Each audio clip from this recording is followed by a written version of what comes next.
I come from a country of roads, a place called the United States of America, where the roads tie together 3,000 miles of desert and mountain and valley.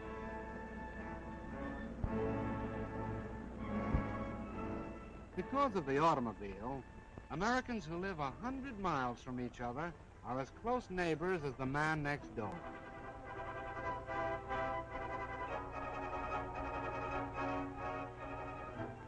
Long before my time, the look of the landscape was already changing.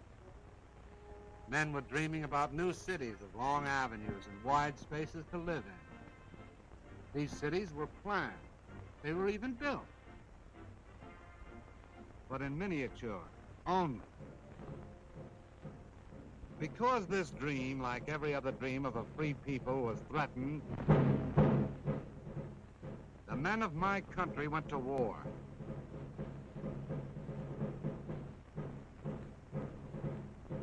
The automobiles of the times of peace were stopped. They were stored away for the duration.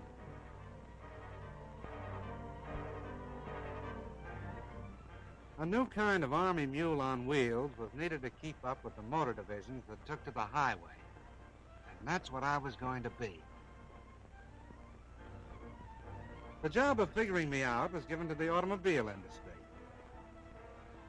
Every year, men like these have designed a new and more beautiful collection of cars. These new models were presented like debutantes at auto shows that were the social events of the season. In the hands of these experts, there was no telling just what I might turn out to be. A beautiful sedan, maybe, with all the gadgets and devices. A handsome roadster, maybe a peacock. They worked on me and worked, and finally, here's what came out. Can this be an automobile, men wondered? Looks more like a four-wheel Beetle, one of them said.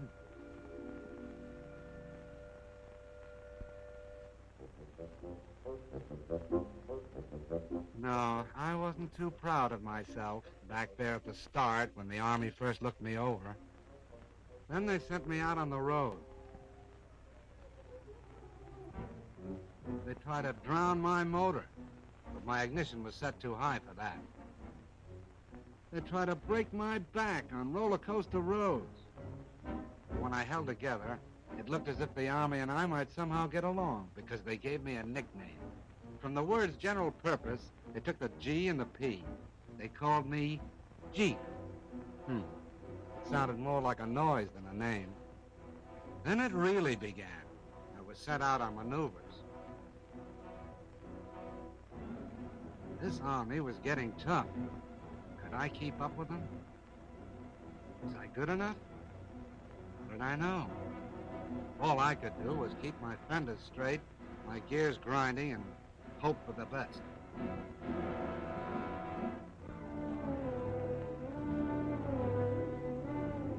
And the things they asked me to do, like rivers, for instance. I had to be light enough to cross water in my own canvas tarpaulin. Lucky I didn't weigh more than 2,200 pounds. And it was lucky that I wasn't any bigger than 11 feet long and 5 feet wide and 3 feet high. Because when the outfit took to the air, they expected me to go right along with them.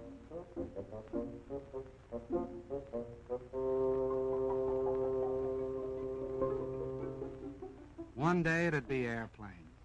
The next it'd be a transport glider. And if I wasn't riding in them, I was pulling them up into the sky.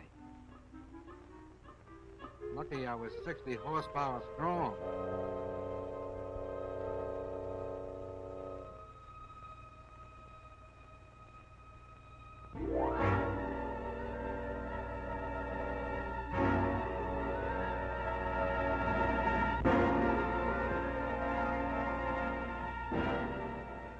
The Army was getting tougher, preparing itself for the big offensives that were coming.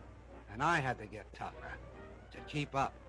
I'll say one thing, no matter what they asked me to do, pull cannon, break my own road through the underbrush, or keep moving at better than 70 miles an hour, it was no worse than what my driver was ready to do himself. The American soldier and I got along fine, like a good rider and a horse. We got to be pals. But even so, I had my doubts. Most of the machines around me had proved themselves in battle. I was still on probation.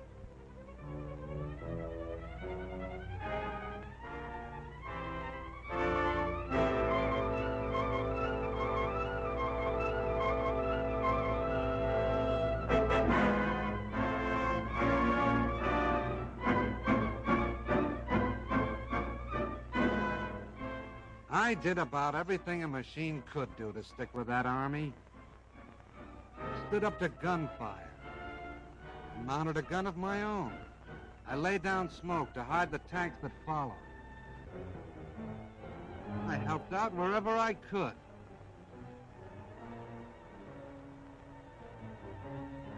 I even learned how to splash across rivers.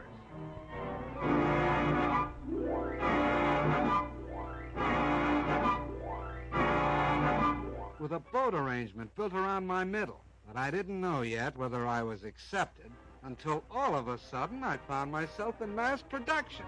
It meant only one thing. I was a success.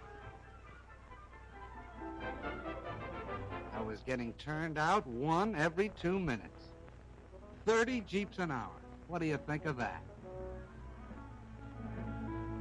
All of a sudden, I found that I was a popular kind of character. I was marching right up there in front with the band. I was meeting movie stars, and we went out driving together. We sold war bonds right down the streets of Washington, D.C. itself. I was a success. I got all set to go traveling. They credit me up for shipment overseas to do the job I was built for.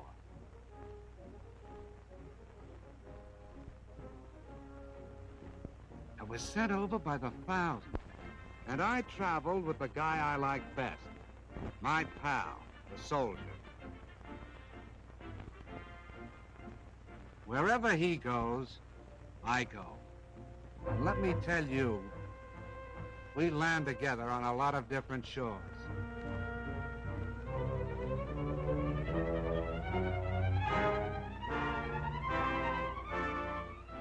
I went to work in the South Sea Islands. I fought mud in North Africa.